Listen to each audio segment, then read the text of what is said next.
ఇక రజతోత్సవ మహాసభకు తరలి వచ్చేందుకు సూర్యాపేట జిల్లా సాయి అంటుంది. గులాబీ జాతర కోసం బీఆర్ఎస్ శ్రేణులు అన్ని వర్గాల జనం ఉత్సాహంగా ముందుకు కదులుతున్నారు.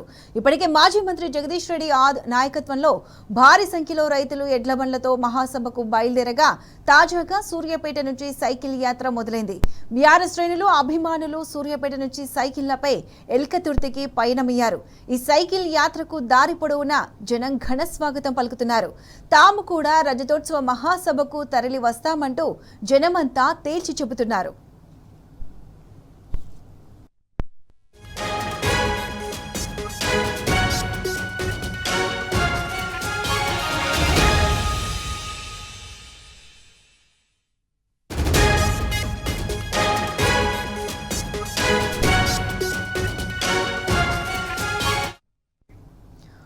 రైట్, రజతోత్సవ మహాసభకు సూర్యాపేట జిల్లా నుంచి పూర్తి అప్డేట్స్ మా ప్రతినిధి రాము అందిస్తారు. రాము, చెప్పండి, సూర్యాపేట జిల్లా నుంచి రజతోత్సవ మహాసభకు గులాబీ శ్రేణులు అభిమానులు ఇప్పటికే ఎడ్ల బండ్లతో మరియు సైకిల్ యాత్రలతో మొదలుపెట్టారు. దీనికి సంబంధించి పూర్తి అప్డేట్స్ ఏంటి? ప్రియా, తెలంగాణ తెచ్చినటువంటి గులాబీ పార్టీ 25 వసంతాల వేడుకకు ప్రతి ఒక్కరు కూడా తమ వంతుగా పాత్ర పోషించాలి, ప్రతి ఒక్కరు కూడా అందులో భాగస్వామ్యం కావాలంటూ సబ్బండ్ వర్గాల నుంచి కూడా అనూహ్యమైనటువంటి స్పందన మనకు లభిస్తోంది. తాజాగా సూర్యాపేట నుంచి దాదాపు 100 సైకిళ్లతో బీఆర్ఎస్ పార్టీకి సంబంధించినటువంటి యువజన విభాగం, అదేవిధంగా స్వచ్ఛందంగా కొద్దిమంది యువకులు ఈరోజు సైకిల్ యాత్ర చేపట్టారు.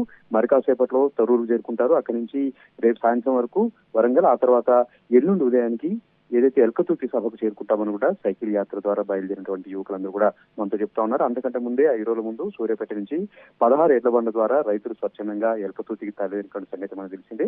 ఈ విధంగా ప్రతి గ్రామాలు కూడా కదులుతుంది, ప్రతి గ్రామంలో కూడా చర్చ జరుగుతోంది. ప్రతి వర్గంలో కూడా సబ్బండ్ వర్గాల్లో కూడా చాలా ఉత్సాహం మనకు కనపడతా ఉంది. తెలంగాణ ఉద్యమ చైతన్యం అనేది మరొకసారి కనపడతా ఉంది. ఆ రోజు తెలంగాణ సాధనకు కేసీఆర్ గారు బయలుదేరితే ఏ విధంగానైతే సబ్బండ వర్గాలు కలిసి వచ్చాయో ఈ రోజు ఎల్కతుర్తి సభకు కూడా ప్రతి ఒక్కరు కూడా భాగస్వామ్యం కావాలని, ప్రతి ఒక్కరు కూడా తమ పాత్ర పోషించాలని బయలుదేరుతా ఉన్నారు. ఆటో యూనియన్ కార్మికులు బయలుదేరుతా ఉన్నారు. అదేవిధంగా హమాల్ యూనియన్ సంబంధించినటువంటి కార్మికులు కూడా ఇప్పటికే బయలుదేరినటువంటి పరిస్థితి సూర్యాపేట, నల్గొండ జిల్లాలో ఉంది.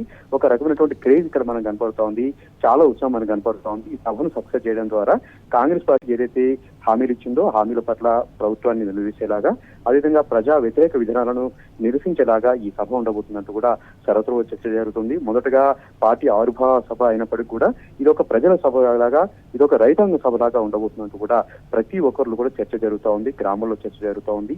ఇక్కడ ఏదైతే వ్యవసాయ మార్కెట్ యార్డులు, ధాన్యం కొనుగోలు కేంద్రాలు ఉన్నాయో అక్కడ కూడా రైతులు మాట్లాడుకుంటున్నారు. ఖచ్చితంగా సభకు వెళ్లాల్సిందే, కేసీఆర్ గారి ప్రసంగాన్ని వినాల్సిందే. ఇప్పుడున్నటువంటి అనిశ్చిత పరిస్థితుల్లో పోరాటానికి సిద్ధం కావాలి. మరొకసారి తెలంగాణ ఉద్యమ చైతన్యం చాటుతూ, తెలంగాణ ఉద్యమ స్ఫూర్తిని చాటుతూ బీఆర్ఎస్ పార్టీ ఏదైతే పోరాటాన్ని పిలుపునిచ్చిందో ప్రతి ఒక్కరు కూడా భాగస్వామ్యం కావాలంటూ ఎల్కతుర్తి సభకు బయలుదేరారు. ఎల్లుండి ఉదయాన్ని అయితే దారులన్నీ కూడా వరంగల్ అన్నట్టుగా ఉంది. ఏ వీధి చూసినా కూడా, ఏ రహదారి చూసినప్పుడు కూడా తొంగుతూ ఏదైతే ఎల్కతుర్తి సభకు వెళ్తున్నటువంటి వాహనాలతో కిక్కించిపోయేటువంటి పరిస్థితి మనకు కనిపిస్తా ఉంది. అనూహ్యమైనటువంటి స్పందన వస్తా ఉంది. ఊహకందని విధంగా ప్రజలు వస్తున్నారు కాబట్టి ఎక్కడ చూసినా కూడా ఈ సభ గురించి చర్చ జరుగుతోంది. అయితే సూర్యాపేట జిల్లా నుంచి ప్రధానంగా మాజీ మంత్రి, సూర్యాపేట ఎమ్మెల్యే జగదీష్ రెడ్డి గారి మార్క్ అనేది మనకు కనపడింది. ఎడ్ల బండ్ల ద్వారా రైతులు బయలుదేరారు. సూర్యాపేట నియోజకవర్గం నుంచి ఈ రోజు జగదీష్ రెడ్డిని కలిసి దాదాపు 100 సైకిల్ ద్వారా యువతంతా కూడా ఎల్కతుర్తి సభకు బయలుదేరారు. చాలా ఉత్సాహం మనకు కనపడుతోంది.